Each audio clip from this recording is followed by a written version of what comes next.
में अनमोल बिट्टू के घर की छत के मुंडेर पर बैठा खेतों के आगे डूब रहे सूरज को देख रहा होता है। इस खूबसूरत नजारे को देखते हुए अनमोल काफी शांत बैठा हुआ होता है। तभी पीछे से जोया वहां आती है और उसे कहती है, काफी खूबसूरत लग रहा है ना सनसेट।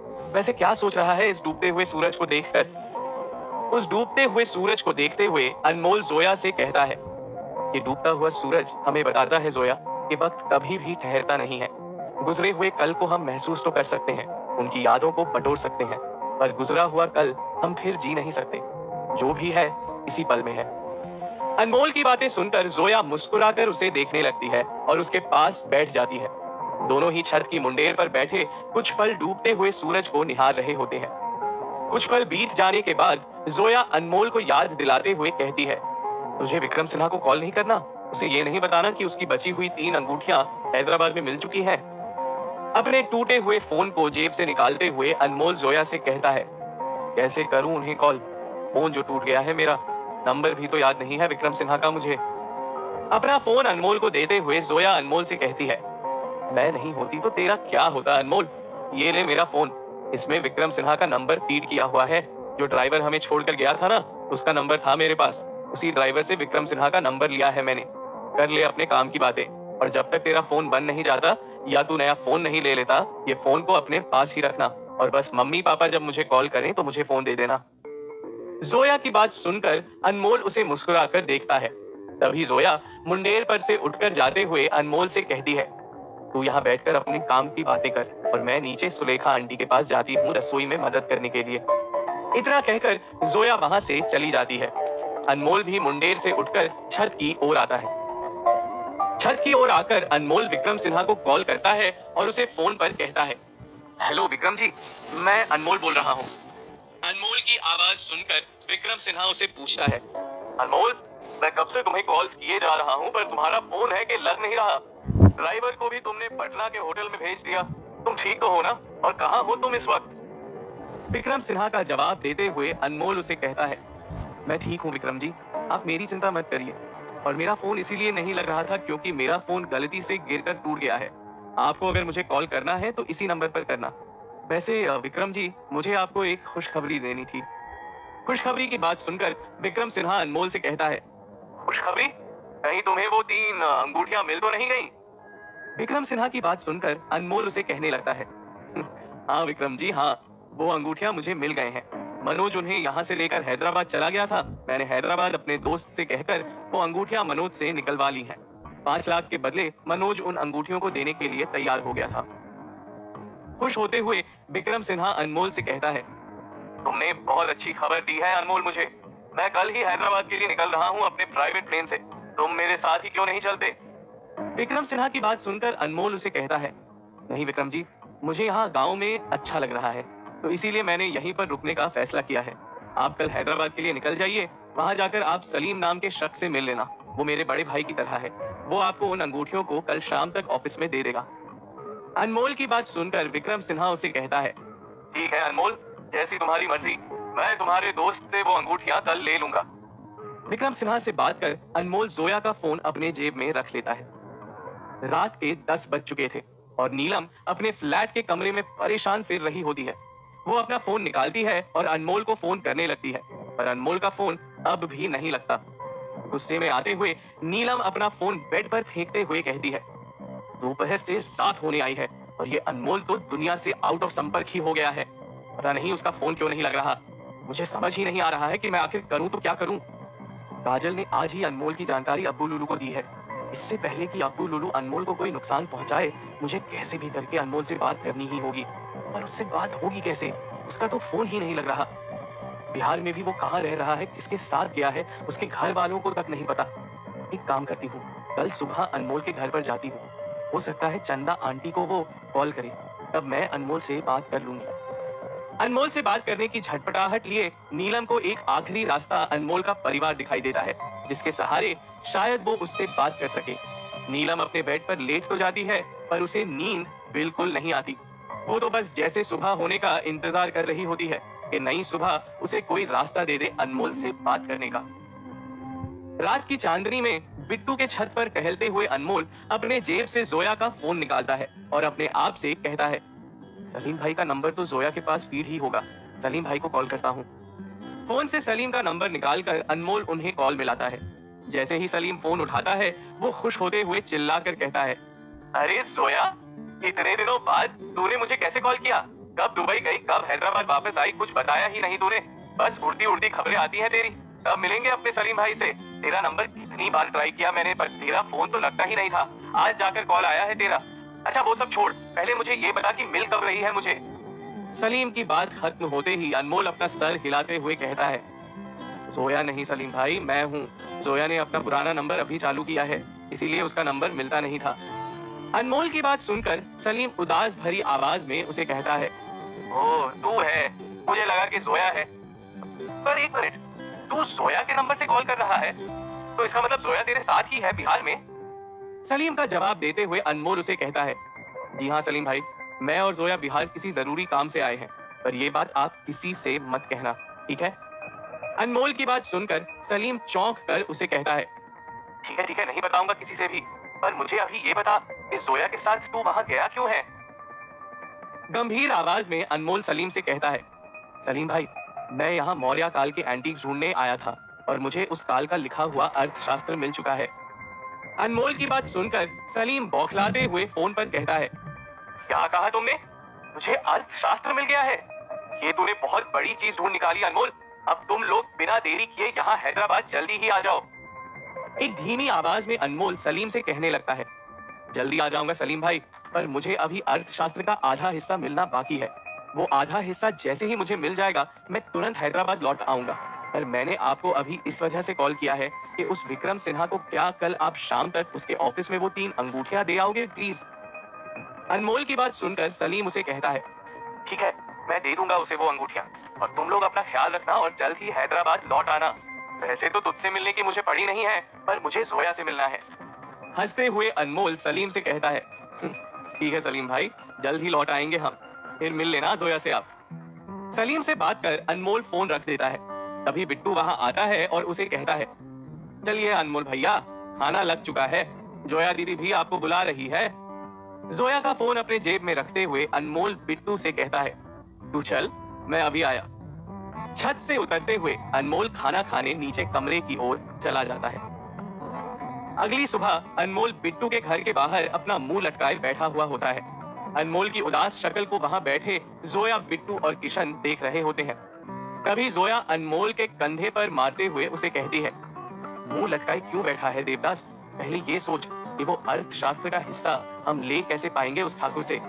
मैं तो कहती हूँ कुछ फिल्मी करते हैं। जोया को घूर कर देखते हुए अनमोल उसे कहता है, मैं सोच रहा हूँ घातक फिल्म के सनी डियोल की तरह बन जाऊं और फिर ठाकुर की हवेली में घुसकर उसे और उसके आदमियों को मारकर मैं वो अर्थशास्त्र ले आऊं। अनमोल की बात सुनकर जोया खुश होकर उसे फौरन ही कहती है, कसम गंगा मैया की, बहुत सही सोचा तूने।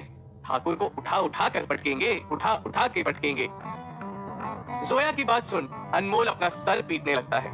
अनमोल को देखकर जोया उसे कहती है, तू ना एक काम कर अनमोल, तू आराम से बैठकर कुछ और सोच, तब तक मैं बिट्टू के साथ जरा यहाँ तक वॉक करके आती हूँ। इतना कहकर जोया बिट्टू के साथ वहां से चली जाती है।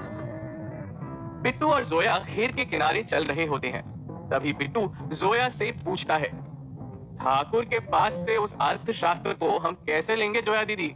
सच में अनमोल भैया सनी दियोल थोड़ी ना बन जाएंगे। मुझे तो शक है कि ठाकुर के पास से हम अपनी चीज ले भी पाएंगे कि नहीं। जोया बड़े आराम से बिट्टू से कहती है, अरे बिट्टू, तू 1% भी डाउट मत रखना कि वो अर्थशास्त्र हम नहीं ले पाएंगे। अगर हमें दुश्मन को मात देनी हो तो हमें बस उसकी कमजोरी का पता लगाना चाहिए। बस एक बार ठाकुर की कमजोरी हमें पता लग जाए, फिर वो अर्थशास्त्र भी हमारे हाथ में होगा। बिट्टू और जोया बात कर ही रहे होते हैं कि तभी उन्हें सामने से साइकिल पर आते हुए दिखाई देता है मुंशी। मुंशी जोया के सामने साइकिल रोक कर कहता है, वो पत्थर की तख्ती चाहिए थी ना तुम्हें? मैं मदद कर सकता हूँ तुम्हारी। क्यों करना चाहता है मुंशी जोया की मदद, या फिर है ये कोई एक चाल? और कैसे संपर्क करेगी नीलम अनमोल को? जानने के लिए सुनते रहिए आईना, सच और झूठ का, only on pocket FM.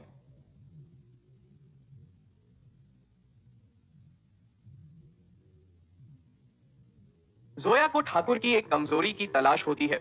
Munshi के रूप में जोया की वो तलाश उसके सामने आकर खड़ी हो जाती है। मुंशी जोया के सामने आकर खड़े होकर उसे कहता है कि वो उस अर्थशास्त्र को उन्हें दिलवाने में मदद कर सकता है। मुंशी की बात सुनकर जोया हैरान होते हुए उससे पूछती है, तुम मेरी मदद क्यों करना चाहते हो? तुम तो ठाकुर के ही आदमी हो ना? जोया का सवाल सुनकर मुंशी अपनी साइकिल से उतरता है और अपनी साइकिल को आगे पेड़ के नीचे लगा देता है। जोया के पास आकर मुंशी एक गहरी सांस लेते हुए उसे कहता है, मजबूरी में काम करते हैं उस ठाकुर का, कोई शौक से नहीं करते। मेरी बीवी पर भी बुरी नजर डाली थी ठाकुर ने। जैसे तैसे कर उस वक्त मैं ठाकुर के हाथ पैर जोड़कर अपनी बीवी को उसके पास से ले आया, पर तभी से मैं ठाकुर के विनाश का इंतजार कर रहा हूँ। भले तुम ठाकुर का विनाश नहीं कर पाओगे, पर तुम्हारी मदद कर मेरे दिल को तसल्ली तो मिलेगी। जिस पत्थर को तुम ढूंढ रहे हो वो ठाकुर के पास ही है। वो उसे कल शहर ले जाकर कुछ लोगों को दिखाने वाला है ताकि वो उसे बेच सके। मुंशी की बात सुनकर जोया और बिट्टू की आंखें खुली की खुली रह जाती हैं। बिट्टू मुंशी से कहता है, 1000 जल्लाद मरे होंगे तब जाकर ये ठाकुर पैदा हुआ होगा। मेरा मन कर रहा है अभी जाकर उस ठाकुर को उठा उठाकर पटकूं। बिट्टू को पकड़ते हुए जोया उसे कहती है, अभी नहीं बिट्टू, बड़ा होकर तू ठाकुर से बदला लेना, अभी मुंशी जी से बात करते हैं। मुंशी जोया को देखते हुए कहता है, आपको जो जानकारी चाहिए मैं आपको दूंगा, इतनी तो मैं आपकी मदद कर ही सकता हूँ। एक गहरी सांस लेते हुए जोया मुंशी से कहती है, ठीक है, समझ गई कि आप ठाकुर के दोस्त नहीं बल्कि दुश्मन हैं, पर मुझे आपसे जानकारी में बस इतना जानना है कि ठाकुर की सबसे बड़ी कमजोरी क्या है जिसके इस्तेमाल से हम उसे अपने शिकंजे में ले सकते हैं। सोचते हुए मुंशी जोया से कहता है, ठाकुर की सबसे बड़ी कमजोरी है औरत। औरत ही ठाकुर की सबसे बड़ी कमजोरी है बेटा। औरत के बिना वो एक दिन भी नहीं रह सकता। अभी मैं मुन्नी बाई के कोठे पर जा रहा हूँ लड़की के लिए, ठाकुर मुझे वहां भेज रहा है। इतना कहकर मुंशी अपने नजरें नीचे कर लेता है। जोया सोचते हुए मुंशी से कहती है, ठाकुर की इस कमजोरी का फायदा उठाकर मैं उससे वो अर्थशास्त्र का बचा हुआ हिस्सा वापस ले सकती हूँ। हैरान होते हुए मुंशी जोया से कहता है, पर ठाकुर की इस कमजोरी का आप कैसे फायदा उठा सकती हो? तभी जोया मुंशी से कहती है, औरतों का बहुत शौक है ना उस ठाकुर को। आज वो ऐसी औरत से मिलेगा कि जिंदगी भर उसका सर किसी औरत के आगे उठ नहीं पाएगा, क्योंकि आज मैं उस ठाकुर के पास जाऊंगी। जोया की बात सुनकर मुंशी और बिट्टू दंग रह जाते हैं। बिट्टू हड़बड़ाते हुए जोया से कहता है, आप उस ठाकुर के पास जाओगी दीदी, उसकी हवेली में? आपको पता है ये कितना खतरे का काम है। जोया अपनी योजना बताते हुए मुंशी और बिट्टू से कहती है, हाँ मैं जाऊंगी वहां पर। मुंशी जी, आप बस ठाकुर से आज इतना कह देना कि आज आप उसके लिए कोई लड़की ढूंढ नहीं पाए और रात को मैं आऊंगी उसके पास घूंघट में, और फिर उसके बाद जो भी ठाकुर के साथ होगा वो उसे जिंदगी भर याद रखना पड़ेगा। जोया की बात सुनकर मुंशी दंग रह जाता है और उसे कहता है, ठीक है, जैसा आप कह रही हो मैं वैसे ही कह दूंगा ठाकुर से, पर आप अपना ख्याल रखना। मुंशी को आश्वासन देते हुए जोया उसे कहती है, आप मेरी चिंता मत कीजिए, मुझे पता है कि मैं क्या कर रही हूँ। यूं समझ लीजिए कि आज ठाकुर के पाप का घड़ा फूटने वाला है। मुंशी से बात कर जोया और बिट्टू वहां जवाहर के खेतों के पास चले जाते हैं। मुंशी भी अपनी साइकिल को पेड़ के नीचे से लेकर अपने रास्ते चला जाता है, पर उन जवाहर के खेतों में कोई और भी था जो जोया और मुंशी की बातें सुन रहा था। वो लोग कोई और नहीं बल्कि अब्बू लूलू और उसके साथी होते हैं। जोया और मुंशी के वहां से जाने के बाद जवाहर के खेतों से बाहर निकलकर अब्बू लूलू हंसते हुए कहता है, ओ तो ये चल रहा है बिहार में। जोया मैडम की तो कुछ बात ही निराली है। अनमोल के उस एंटीक के लिए शेर की गुफा में घुसने के लिए तैयार है मैडम, पर वो कहावत तो सुनी होगी कि हाथ को आया मुंह ना लगा। अगर वो अर्थशास्त्र का आधा हिस्सा जोया ठाकुर के पास से ले भी आएगी तो वो मैं उससे छीन लूंगा। अगर ना ला पाई तो ठाकुर से मैं ले लूंगा। दोनों ही सूरत में जीत तो मेरी ही होनी है। बस एक बार वो अर्थशास्त्र मेरे हाथ लग जाए तो फिर मैं इन दोनों को भी यहीं खत्म कर इन खेतों में गाड़ दूंगा। अब्बू लूलू की बात सुनकर अल्ताफ उसे पूछता है, भाई पर असगर भाई को तो मौर्य काल के 3 से 4 एंटीक्स चाहिए, क्या ये एक अर्थशास्त्र से हमारा काम हो पाएगा? अल्ताफ को देखते हुए अब्बू लूलू मुस्कुराता है और उससे कहता है, तुझे नहीं पता अल्ताफ, ये एक अर्थशास्त्र लाखों नायाब एंटीक्स के बराबर है। अगर इसे असगर भाई को दूंगा तो वो मुझसे काफी खुश हो जाएंगे। बस कैसे भी करके मुझे असगर भाई की नजरों में आना है और एक दिन मौका पाकर मैं उन्हें भी ठिकाने लगा दूंगा और फिर पूरे हैदराबाद पर मेरा कब्जा होगा। अब्बू लूडू के विचार सुनकर अल्ताफ और विशाल उसे यूं ही देखते रह जाते हैं। शाम के 4 बज रहे होते हैं। नीलम तेजी से अनमोल के घर के अंदर घुस जाती है, जहां उसे राघवेंद्र कुर्सी पर बैठे दिखाई देते हैं। नीलम को अपनी ओर आता हुआ देख राघवेंद्र उसे कहते हैं, अरे मेरी बेटी, तू इस वक्त यहाँ? आजा आजा, बैठ मेरे पास। चंदा को आवाज देते हुए राघवेंद्र कहते हैं, चंदा, नीलम के लिए चाय बनाना। रसोई के बाहर खड़ी चंदा नीलम को देखते हुए कहती है, अरे नीलम, तू आई है? बैठ बैठ, मैं इनके लिए चाय बना ही रही थी, तेरे लिए भी बना देती हूँ। जहाँ अनमोल के माता पिता सुकून से घर में बैठे एक आम जिंदगी जी रहे थे, तो वहीं नीलम के दिलो दिमाग में तूफान उमड़ रहा होता है। नीलम को तो बस अनमोल की चिंता खाई जा रही होती है। चंदा की बात सुनकर नीलम उसे कहती है, नहीं माँ, मुझे चाय नहीं चाहिए। आप लोगों से मुझे बहुत जरूरी बात करनी है। प्लीज क्या आप मुझे बता सकते हो कि अनमोल ने आपको कॉल किया था? अचानक से नीलम की परेशान भरी आवाज सुनकर चंदा और राघवेंद्र हक्के बक्के हो जाते हैं। राघवेंद्र अपनी कुर्सी से उठते हुए नीलम से पूछते हैं, क्या हुआ नीलम बेटा, कोई बात है क्या जो इतनी तू परेशान दिखाई दे रही है? अपने जज्बात पर काबू करते हुए नीलम मुस्कुराते हुए कहती है, नहीं पापा, ऐसी कोई बात नहीं है। वो बस अनमोल का फोन लग नहीं रहा था ना, इसलिए आप लोगों से पूछने चली आई। एक दूसरे की ओर देखते हुए राघवेंद्र और चंदा मुस्कुराते हैं। तभी चंदा नीलम के पास आकर गाल पर हाथ रखकर उसे कहती है, अच्छा तो ये बात है, अनमोल से बात नहीं हुई इसीलिए दौड़ी चली इस वक्त यहाँ पर आ गई। पर बेटा, उसने यहाँ पर भी कॉल नहीं किया है। हम भी उससे फोन लगा रहे हैं पर उसका फोन स्विच ऑफ आ रहा है। उसका फोन खराब हो गया होगा या फिर चार्जर खराब हो गया होगा। जैसे ही उसका फोन चालू होगा, मुझे पता है वो तुझे ही पहले कॉल करेगा। असमंजस में पड़ी नीलम चंदा को देखते हुए कहती है, माँ प्लीज जब अनमोल का कॉल आए ना, मुझे तुरंत ही कॉल करना और सबसे पहले मुझसे बात करवाना। नीलम को कुर्सी की ओर ले जाते हुए चंदा उसे कहती है, हाँ हाँ ठीक है मेरी रानी, पहले तुझसे ही बात कराऊंगी अनमोल की।